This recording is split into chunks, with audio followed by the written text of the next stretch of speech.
Scrappin with Sheri. I've kind of laid out my desktop again because I wanted to show you the pictures that I'm starting with for page 46 in our sketchbook. Now, I know automatically my pictures are not that size, and that's okay. We're going to make adjustments here and there to make this work. The main parts of this sketch that I want to get in, we've got the full-size background sheet. We've got a little inner insert here that's a 6.5 by 10, but it's a strip that's 2 3/4 by 12 there, and then some border enhancement along the bottom. So we're going to do parts of this, but probably not every bit of it. So when I was looking at my papers related to my pictures, I decided to go with the dark blue again from the Croptoberfest project recipe. You know, I'm loving that dark blue. For this insert element here, I'm going to go with this. So I'm going to go ahead and cut that, and then we'll move on from there. Now, one thing that bothered me about this is I have one sheet of this left, and it shows it a 6.5 by 10. I'm going to do mine a 6 by 10 and just make it work because I want to be able to get 2 pieces out of this. So I'm going to cut off my 2-inch first. Remember, we're working with 6 by 10. I'm going to cut off the 2 inches first because that's enough to do a border later on. So I've got my 2 inches off. Then I'm going to rotate this paper and cut it at 6 inches. I just don't like to waste paper like that. And when I only have one sheet left, it makes sense just to cut it at 6 inches. And we'll see what we can do with that. Now, this border where they've used a stripe in the photo, they've got the stripe here, is a 2 3/4 by 12. But here again, I wanted to bring back in this stripe that I'm loving so much. And this is not a 12-inch width. So I'm going to cut at 2 3/4. That's the last tallest line before the 3-inch mark. I'm going to cut 1 and 2 to do my 2-page spread. But then I'm going to go ahead and cut one more out of this. This was a scrap. And I'll use this to piece with these to make my width be 12 inches. So again, you know, I'm using up lots of scraps with doing these pages, and that's one of my goals, is to pare down what I've got. So to lay out these two, we have this that goes on there in the middles. Just slide the sketchbook out of the way, and we're just going to get to taping. And then we've got these that go along right underneath that. Now, there's not a lot of variety in this and this. I don't really feel like that bothers me so much today. I think that's still a good look. One thing that I might do is slide this down a little bit more and maybe keep that up just a little bit. And the only reason I'm saying that is because I know my pictures are not going to be this small. I know that I don't have a 3-inch picture.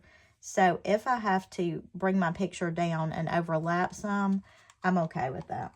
So let's go ahead and stick this one on. I think I'll stick it in the middle here first, and then I can line my other one up with that. Now, if you've got the 13-inch mat, this would be a good opportunity to pull it out and use it to line these things up. Mine is actually at another workstation right now.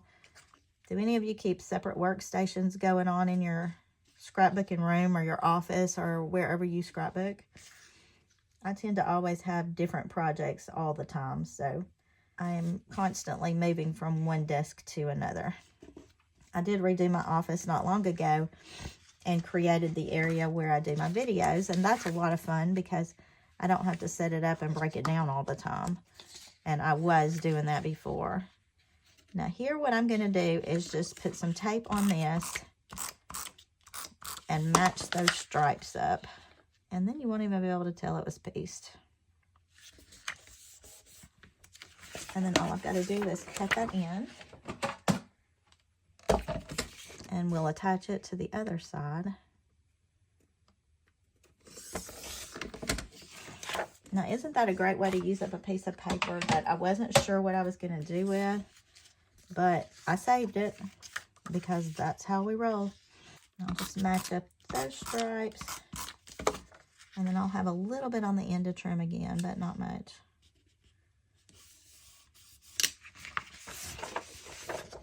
And that gives me all the stripes I was going for. And I used up some more scraps. All right, so our next thing would be to add in this upper piece. And I'm going to add it about the same width from the top as this is from the bottom.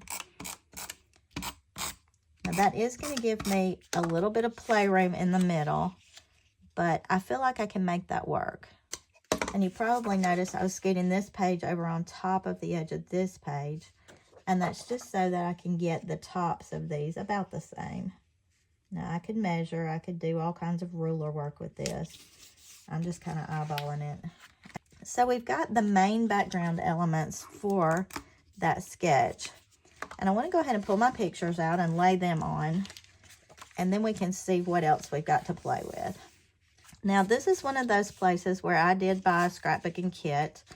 I didn't really love the papers that were in it.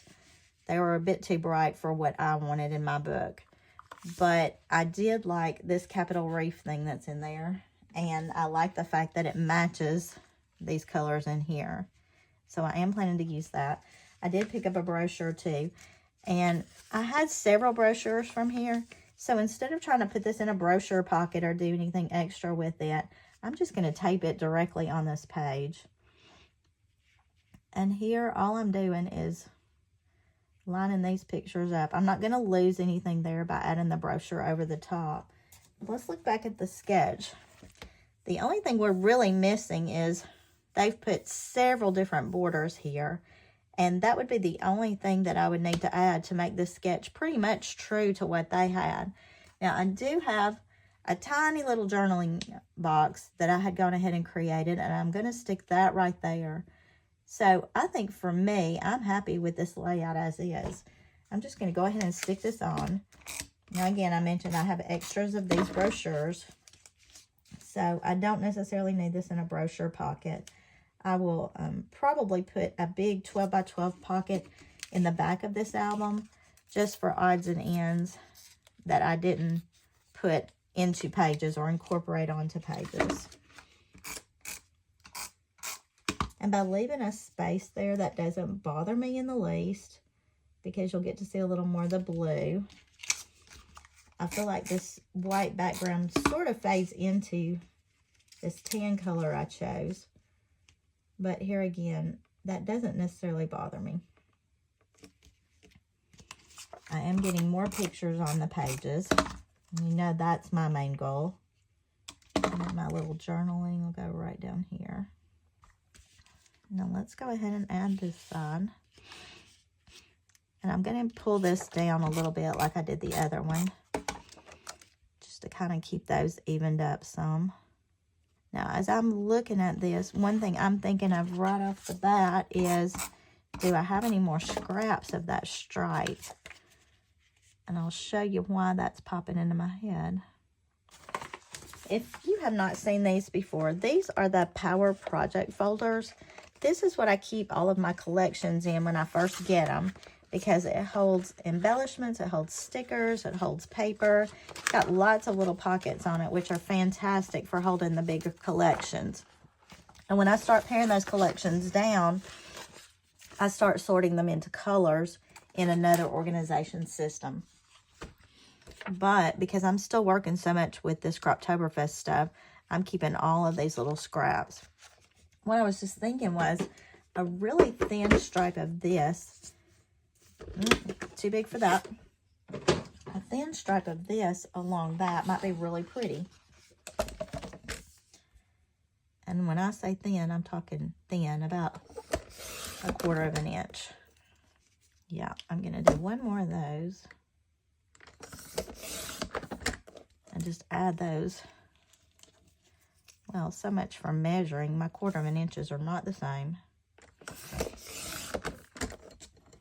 Surely if I cut 3, 2 of them will match well enough. These two are the same. I'm just going to put that along the top edge of this. And I just feel like it brings a little more color to the top, and I like that. I'm going to tuck this behind that. Just gives me a little more pattern, and that's pretty. So all of this is stuck down. This is just a die cut. It's on a white background, but I'm not keeping that white background. And I think I'll add it. This is actually the arch where we are, which is fun. I'm going to add it to this side because I've got something else I need to add over here. Now, it's a little redundant to me to have this here and this title here, but I just decided that I would be okay with that. I don't have a ton of pictures of Capitol Reef, and I like the fact that this shows this right here. Something you probably didn't notice as I was putting these pictures down is that I am in this picture here, and my husband is in this picture here. And I'm seeing that this is a little crooked right here, so I'm going to fix that before I go on. But I've shown you before how you can add a little circle around something like that to show it off a little bit better. And I think that's really fun because it shows the immense size of this natural bridge where we were. So to highlight the fact that we're even in these pictures, I'm going to make 2 little circles. I've already made one of them, but I'm using the old Creative Memories double circle punch. And to do this punch, or any of these double punches like this, you punch your smallest first. We're going to discard that one. And then you go back and you line the larger, you line the smaller hole up with the larger punch and just punch it again. And that leaves you a ring. And those rings are really useful for highlighting little things like this. Now, to stick those, you really need to use your repositionable tape. I'm going to pull my mat over. And then I'm just going to put that circle around him so you can see he's down there. I just love perspective photos when you can tell how large something is by how small we are. Now, one other thing that I did have that I wanted to add on this page was this sticker. It came in the pack that I bought at the Capitol Reef Visitor Center. And I'm going to add it right up here, just kind of as an outside edge. And I am going to put some thumb squares on that. I'm going to use the little bitty ones, but I am going to put about 4 so that it doesn't jump down in the middle. And then we'll have another 2 pages done. All right. So there we go.